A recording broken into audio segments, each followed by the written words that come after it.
Ravi de vous retrouver pour ce nouveau numéro de votre magazine Éco-Débat. La majorité des secteurs ont été impactés significativement par la crise de Covid, mais certains secteurs ont réussi à résister et d'autres ont même réussi à progresser, comme c'est le cas du digital, du télétravail, mais aussi des marchés financiers. Et en Afrique de l'Ouest, la Bourse régionale des valeurs mobilières, en abrégé la BAVM, connaît quelques performances. Ces résultats étaient-ils prévisibles depuis plusieurs mois ou depuis quelques années? La crise de Covid a-t-elle réellement profité aux marchés financiers? Les marchés financiers, nouveau levier de financement de nos économies locales. On en parle avec nos invités du jour ici en studio. Monsieur Brice Kouao, vous êtes analyste financier indépendant et surtout fondateur de l'école de la bourse. Merci d'être avec nous. Merci, Monsieur Soumaoro. Et avec nous ici en studio, Monsieur Doudou Bobia, vous êtes spécialiste des marchés financiers. Merci d'avoir accepté notre invitation. Merci à vous. Alors c'est un peu l'actualité depuis quelques mois, on voit un peu cette effervescence au niveau de la Bourse régionale des valeurs mobilières. On voit les cours des actions évoluer et grimper. Comment comprendre cette situation? Déjà, il faut mettre cette évolution en perspective avec l'évolution historique de la BAVM. Sur les 10 dernières années, peut-être même 20 dernières années, la BAVM suit des cycles de hausse et de baisse. Donc on était sur une dynamique de baisse sur les 5 dernières années, donc de 2016 à 2020. Mais parallèlement à ça, les entreprises à la BAVM n'étaient pas nécessairement en difficulté. Autrement dit, la baisse qu'on a constatée n'était pas directement liée à la performance des entreprises. C'était un comportement de marché. À un moment, les cours de bourse progressent, les investisseurs obtiennent des gains qu'ils reprennent et ainsi de suite. Donc, on a eu un marché qui a accumulé 5 ans de baisse alors que les entreprises derrière n'étaient pas forcément touchées. Donc, à un moment, le marché atteint un niveau où il va rebondir. Et ce niveau-là a été atteint, on va peut-être donner quelques détails techniques après, avec des ratios comme le PE ou le rendement. Mais à un certain niveau de valorisation, les gens reviennent pour acheter des positions qui sont plus profitables. Alors, M. Bobia, vous qui êtes spécialiste des marchés, vous observez un peu aussi cette évolution. Qu'est-ce qui, selon vous, peut justifier cette croissance, si on peut appeler croissance? Oui, je dirais qu'il y a de la croissance et je dirais qu'il y a eu une croissance soutenue. Pour rappel, entre 2011 et 2016, il y a eu une croissance soutenue de l'indice BRVM Composite et cette croissance-là a été de l'ordre de 125%. Vous convenez avec moi que pour des investisseurs qui enregistrent des performances de ce type-là, sont tentés de procéder à ce qu'on appelle des prises de bénéfices. Et ces prises de bénéfices massives-là ont contribué d'une certaine manière au retournement du marché auquel on a pu assister à la fin de l'année 2016-2017. Donc une forte croissance entre 2011 et 2016 et ensuite retournement de marché entre 2017 jusqu'à 2020. Donc on pouvait s'attendre quand même, comme Brice vient de le dire, à un retournement de marché sur la base de la forte hausse qu'il y a eu, et ensuite de la forte baisse. Et 2020 a été un peu avec l'impact lié à la crise du coronavirus, le point pour vraiment attirer un certain nombre d'investisseurs qui ont été intéressés par certains secteurs sur la BRVM, notamment le secteur agricole, notamment le secteur finance et aussi celui de l'industrie. Donc en somme, on pouvait s'attendre quand même à un retournement à la hausse du marché de la BRVM. Mais est-ce qu'on peut dire aussi que quelque part, pour être beaucoup plus précis, est-ce que la crise de Covid a joué? Je dirais oui et non. Oui, dans le sens où la crise liée au coronavirus a favorisé quand même certaines sociétés qui opèrent notamment dans le secteur des services publics. Et quand je dis services publics, pour parler de sociétés cotées sur la BRVM, je pense à Maroc Télécom, sans faire de pub, à Maroc Télécom, je pense à Orange, au groupe Sonatel qui est coté. Pour les secteurs bancaires, je pense à des établissements tels que la CIB, tels que Ecobank. Pour les valeurs agricoles, je pense à Sucrivoire, je pense à SAPH. Donc toutes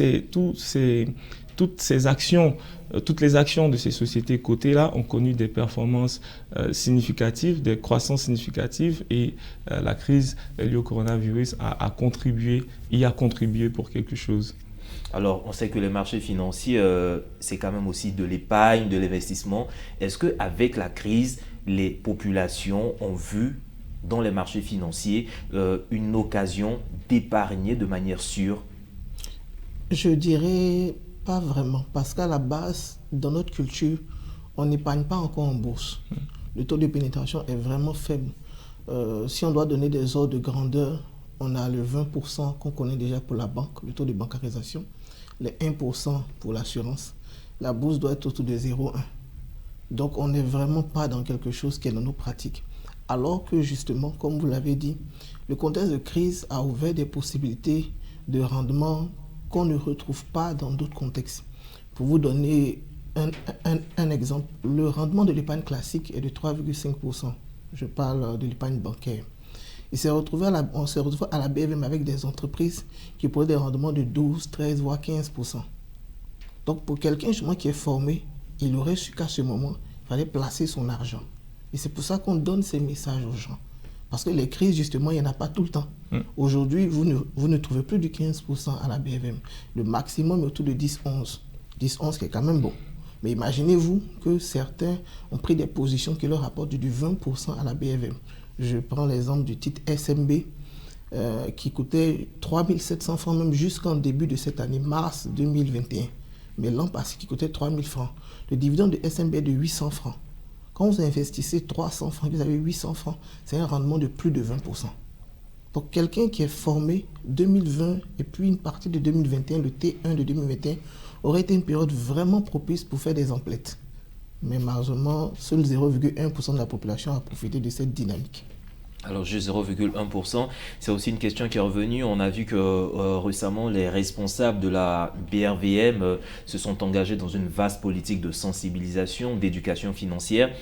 Aujourd'hui, comment est-ce qu'on peut, quelle politique et stratégie on peut mettre en place pour permettre vraiment aux populations de comprendre l'importance des marchés financiers, d'investir sur les marchés financiers, pour des particuliers d'abord?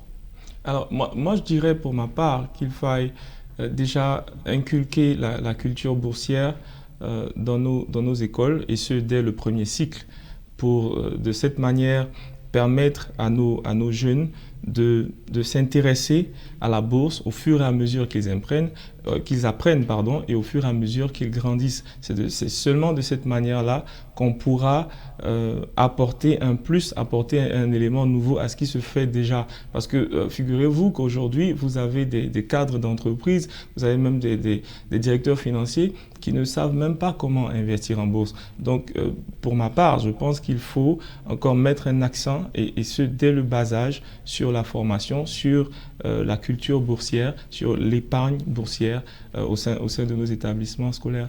Alors c'est quelque chose que vous essayez de développer à travers l'école de la bourse. Est-ce que ces dernières années, qu'est-ce que vous avez constaté? On commence à voir de l'engouement ou c'est toujours le statu quo? On commence à avoir de l'engouement, mais je vais compléter sa contribution sur ce point-là. Au niveau de la Côte d'Ivoire spécifiquement, on a un programme d'éducation financière qui est piloté par le ministère de l'Éducation nationale. Donc, selon les enseignements dont je dispose, on devrait avoir l'intégration de l'éducation financière dans les programmes scolaires. Quand on dit éducation financière, ça intègre budget, épargne, entrepreneuriat, un peu d'investissement. Donc nous, on est en contact avec eux pour voir justement quelle place on peut donner à l'investissement. Donc peut-être que notre promotion, on va le dire comme ça, n'a pas profité de ça, mais je pense que dans quelques années, la résolution est passée en conseil de ministres. On devrait avoir des choses qui se préparent au niveau éducatif. Maintenant, après, la grande question, c'est qu'est-ce que ça vaut que quelqu'un qui n'a jamais entrepris ou qui n'a jamais investi enseigne cela à nos enfants? Ça, c'est un autre débat. Mais au moins, il y a de bonnes nouvelles qui se préparent dans ce sens-là. Maintenant, au niveau des initiatives privées, comme l'école de la bourse, on a de la croissance. Au troisième trimestre 2021, cumulativement sur l'année, on est en hausse de 67% sur les personnes formées par rapport à 2020. Mais ce qu'il faudrait, c'est d'abord démultiplier ce type d'initiative-là, mais avoir une autre communication sur l'investissement en bourse. Quand je dis une autre communication, vous savez, les gens ne feront des choses que si on leur montre concrètement ce que ça leur apporte. Aujourd'hui, la communication sur les marchés financiers est une communication de type information financière. Je ne citerai pas le nom des émissions, mais quand une émission parle des indices boursiers, de la captation boursière, des éléments techniques compris par ceux qui pratiquent le marché, on n'est pas en train de faire de l'éducation financière. C'est de l'information financière qu'on donne à des gens d'ailleurs même qui savent déjà ce qui s'est passé, puisqu'ils ont lu ça dans le bulletin. Il faut des capsules d'éducation financière. Donc nous, on travaille dessus avec certaines radios de la place. J'ai fait ça aussi avec un journal de la place, pas encore avec une télé, Mais il faut des émissions où on vient et on explique la chose sous forme de capsules répétitives. Il faut des émissions où on peut appeler les gens qui pratiquent la chose, qui partagent leurs expériences. Je vous donne juste cet exemple au niveau de l'entrepreneuriat. L'entrepreneuriat s'est développé parce qu'à un moment donné, on a mis des projecteurs sur les entrepreneurs, les jeunes entrepreneurs, les vieux. On a commencé à les regarder et à les mettre en lumière. Donc ça crée un effet d'émulation. Donc il faut que les médias s'intéressent à la chose, mais non pas sous l'angle de l'information financière, mais sous l'angle de l'éducation financière. Et nous, on est disposés à participer à ce travail-là. Alors déjà au niveau de la promotion sur Média 1 TV, vous retrouvez l'émission favorite que vous regardez, le quotidien des bourses, qui donne un peu l'actualité des marchés financiers. Donc au-delà, il faut maintenant amener les populations à mieux comprendre ce qu'il est exactement. Mais aujourd'hui, sur la zone, au niveau de la zone UEMOA, on parle d'inflation dans certains pays, on parle de croissance économique dans certains pays. Est-ce que vous pensez qu'il y a un lien, une relation entre l'évolution sur les marchés financiers et l'évolution économique de nos États? Alors, je dirais oui, il y a une forte corrélation entre les performances des sociétés cotées en bourse et la progression des cours de bourse, mais également une corrélation entre la progression de ces cours-là, la progression de ces performances et celle de nos États, des États membres de l'UEMOA, puisque c'est de cela dont on parle aujourd'hui. Donc, en bourse, on dit que lorsque les fondamentaux d'une société sont bons, cela est reflété immédiatement dans le cours de bourse, et ces cours de bourse-là ne peuvent progresser que si l'état dans lequel la société est implantée se porte bien. Donc oui, il y a une corrélation entre ces trois éléments-là. Donc, si les marchés financiers se portent bien, l'économie locale aussi se porte bien? Je peux le dire, mais je vais nuancer un peu son propos. Les marchés financiers qu'on a, comme vous avez évoqué le cas de la BFM, ne reflètent pas encore toute l'économie, ou en tout cas les grands axes de l'économie de nos pays. Spécifiquement, la BFM, c'est 2/3, je crois, d'entreprises ivoiriennes. Donc, vous voyez que le comportement de la BFM ne porte en rien la dynamique du Mali, qui n'a que BEA Mali qui est coté. De fait, si BEA Mali baisse, dirait-on que le Mali baisse ou l'inverse. Donc, on n'a pas encore une bourse qui est représentative vraiment du cadrage économique. Donc, on peut avoir des pays sur 20 ans, quand vous prenez les économies de notre Afrique, de notre UEMOA sur 20 ans, vous avez un PIB qui a régulièrement progressé. Quand vous prenez la BFM sur 20 ans, vous avez 2 cycles de hausse, 2 cycles de baisse. Donc, on n'a pas encore cette corrélation claire-là, parce que justement, c'est quelques entreprises, une entreprise du Niger, vous imaginez, une entreprise du Bénin. Donc, forcément, ce qu'elle va refléter ne peut pas être représentatif de ce que le Bénin fait. Alors justement, là, c'est une question, j'aurais vraiment aimé la poser à un responsable de la Bourse régionale des valeurs mobilières, mais vous êtes là, vous aussi, vous observez ce marché. On nous a fait comprendre qu'après les années 90, au niveau de l'Afrique de l'Ouest, vraiment, il y a plusieurs entreprises avec cette vague de privatisation. Beaucoup d'entreprises devraient intégrer la Bourse régionale des valeurs mobilières. Et aujourd'hui, on se rend compte que c'est un faible quota d'entreprises seulement qui ont décidé de venir à la BRVM. Qu'est-ce qui peut expliquer, je ne peux pas dire cette contrainte, mais cette peur, cette réticence des entreprises à venir, à être cotées sur la BRVM? Qu'est-ce qui peut expliquer cette réticence? Alors, le premier point pour expliquer cette réticence, pour utiliser votre terme, je dirais que c'est la transparence. Être coté en bourse nécessite beaucoup de transparence, nécessite une communication des états financiers à des périodes régulières, avec, j'insiste là-dessus, 100% de transparence. Et c'est un fait, nous le constatons. Sur notre zone, c'est très difficile souvent d'être désireux de vouloir communiquer certaines informations financières. Donc je pense que c'est un point qui contribue à la réticence dont vous parliez, mais ça ne devrait pas être un élément bloquant parce que pour la plupart des sociétés cotées, elles bénéficient d'un avantage concurrentiel sur celles qui ne sont pas cotées. Donc on profite de cette lucarne pour inviter les établissements qui hésitent encore à se faire coter à venir parce qu'il y a beaucoup d'avantages à se faire coter sur la BRVM. Justement, au-delà de ces avantages-là sur le marché financier, ces entreprises peuvent venir quand même capter des ressources pour leur développement et autres. Effectivement, quand on regarde la fonction première des marchés financiers, on pourrait se dire que dans une zone comme la nôtre, où les entrepreneurs, les entreprises se plaignent de ne pas accéder au financement, c'est assez étrange qu'elles ne se rendent pas vers un marché financier. Mais après, il faut remettre un peu la typologie d'entreprise qu'on a face à nous. Qu'est-ce qu'on a quand on parle de grandes entreprises en Côte d'Ivoire ou dans la sous-région? On a généralement des filiales de grands groupes. Donc, vous avez la représentation en Côte d'Ivoire du numéro 1 du câble électrique, du numéro 2. Comme il a évoqué, vous avez une filiale de Maroc Télécom, ainsi de suite. Quand ces entreprises ont besoin de capitaux dans l'économie moderne que vous connaissez, si la filiale d'un grand groupe a besoin de capitaux, elle ne va pas aller naturellement vers les marchés financiers, elle va aller naturellement vers la maison mère. Je vais prendre l'exemple des télécoms en Côte d'Ivoire. Quand l'État a annoncé la licence de 4G à 100 milliards, les trois acteurs ont pu satisfaire à la requête et quand on lit dans la presse assez simplement en faisant référence à la maison mère. Donc la fonction première des marchés financiers est de lever des fonds. Mais celles qu'on a comme entreprise sur le marché sont capables dans leur groupe d'avoir accès à ces fonds-là.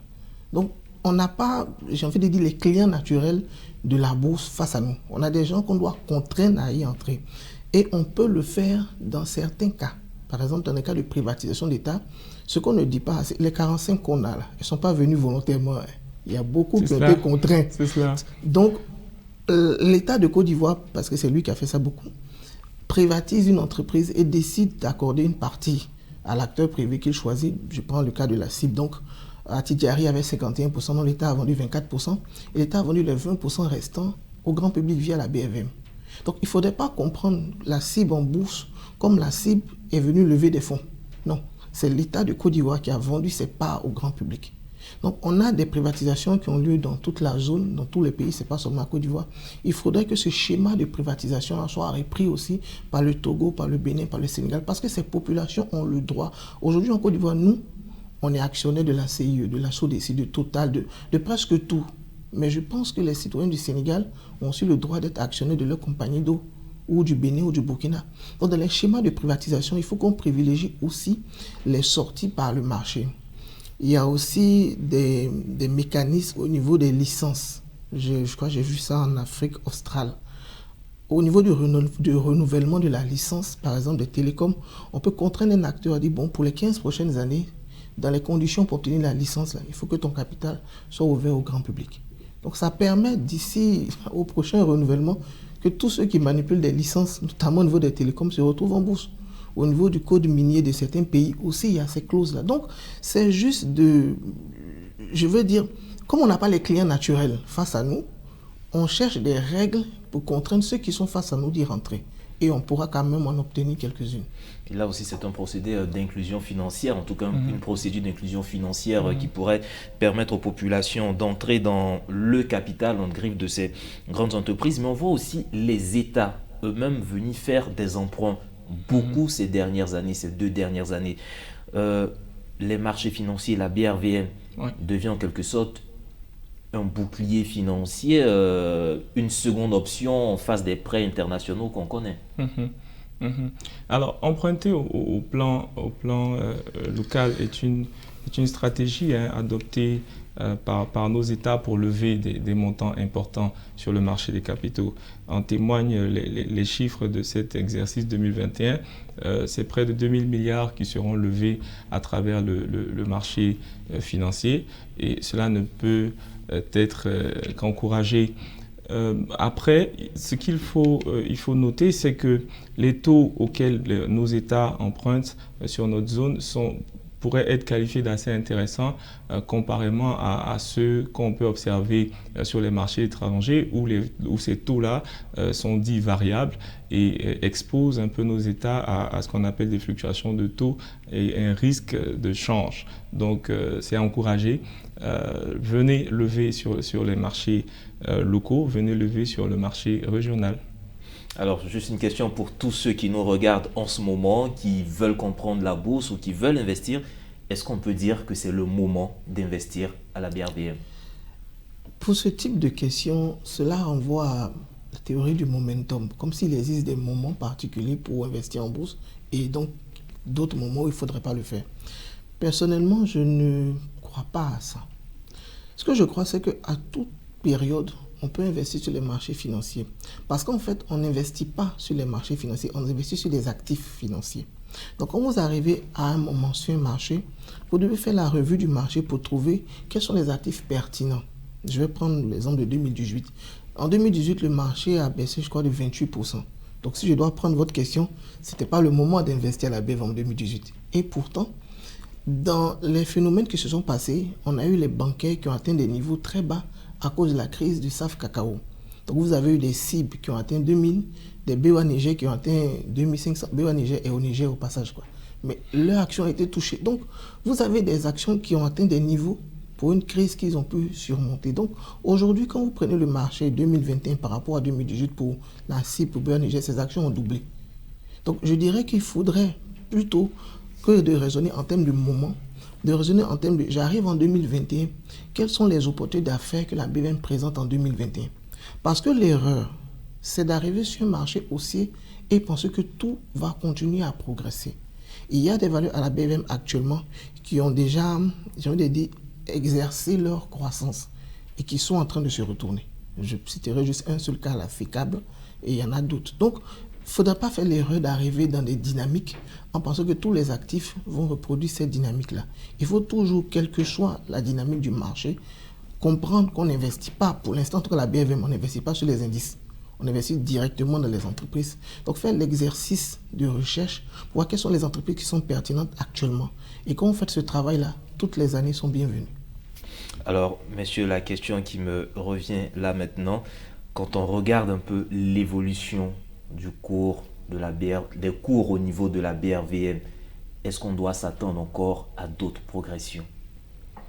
Je pense que oui. Je pense que la croissance, comme nous l'avions dit d'entrée dans notre avant-propos, nous sommes revenus sur une phase de marché haussière et qui devrait, je pense, qui devrait durer 4 années. Pour rappel, la BRVM est un marché assez embryonnaire, mais sur lequel on peut quand même saisir des opportunités intéressantes. Donc après 4 années de hausse soutenue, nous avons enregistré 4 années de baisse. Après ces 4 années de baisse, 4 années de hausse soutenue également devraient être observées. Et ces 4 années-là sont comptées à partir de 2020. Nous sommes en 2021. Donc, on peut faire nos projections. On s'attend quand même à des progressions soutenues du cours des actions, notamment dans le secteur finance, dans le secteur agricole, dans le secteur des services publics. Donc, c'est un peu la petite recommandation que je puis faire sur ce plateau. Des progressions qui intéressent sans doute tous ceux qui nous suivent actuellement et qui s'intéressent à la bourse. Alors, M. Kouros, je vais me retourner vers vous. Ça sera peut-être la dernière question. Vous aurez votre mot à dire sur comment vous voyez l'évolution des cours du marché financier, surtout au niveau de la BRVM. Mais aussi rapidement, si vous pouvez nous dire comment pouvoir s'outiller, c'est-à-dire quel est le matériau, quels sont les matériaux de base, quels sont les indices que l'investisseur ou le particulier peut regarder au niveau de la presse, pour pouvoir choisir ses actifs. Bon, déjà, il ne faut pas regarder au niveau de la presse pour choisir les actifs. Parce que la presse communique après fait. Oui. Donc, généralement, une partie de l'histoire est déjà jouée quand la presse en parle. Donc, il faut se former. Et en vous formant, vous aurez des indicateurs précis en fonction des types d'entreprises. Donc, on va faire un cas très concret pour les auditeurs.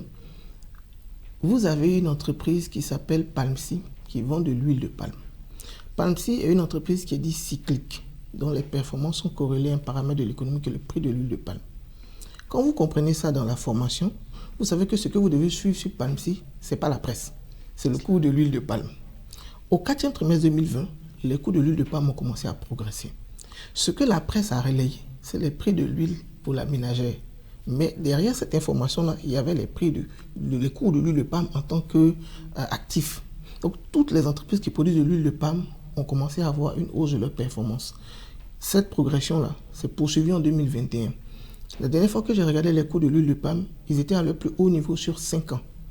Donc par voie de conséquence, l'entreprise Palmsy a réalisé ou dans le cas de mon analyse, allaient réaliser une performance incroyable en 2021. Ils ont donné les chiffres. Ils ont fait 31 milliards au premier semestre contre 3 milliards et demi toute l'année passée. Donc c'est ça que la presse va relayer. Mais quand la presse relaye ça, PAMSI coûte déjà 5 500. PAMSI coûtait 1 400 au 4e trimestre de l'année passée. Donc quand vous êtes formé, vous savez écrire les histoires par le début. Ouais. Donc ne pas se... Souvent les gens ont un problème avec la formation. Ils se disent que les coachs sont des charlatans, machin. Il faut être sérieux. On parle de quelque chose qu'on n'apprend pas à l'école. On parle de quelque chose qui n'est pas dans notre culture. Et on parle d'investir du vrai argent. Donc il faut prendre le temps de comprendre les clés pour chaque entreprise, comme je dis, chaque actif de la BFM et savoir comment suivre cette entreprise-là, à quel moment rentrer. Et je ne vous dirai pas qu'il est temps de sortir de PAMSI, mais peut-être que finalement une bonne partie de l'histoire s'est jouée. Une bonne partie de l'histoire s'est jouée et aujourd'hui, nous avons pris une bonne partie pour parler en tout cas des avantages et surtout des risques au niveau de la bourse et surtout la résilience de la BRVM pendant cette période de Covid. Mesdames et messieurs, vous l'avez compris, aujourd'hui, nous parlions des avantages de la bourse et nous étions avec M. Brice Kwao, analyste financier indépendant, fondateur de l'école de la bourse, et avec lui, M. Doudou Bobia, vous êtes spécialiste des marchés financiers. Alors, mesdames et messieurs, vous l'avez compris, c'est le moment en griffe de bien regarder ce qui se passe au niveau des marchés financiers et pourquoi pas investir et développer ainsi nos économies locales. Agréable suite au programme sur nos antennes.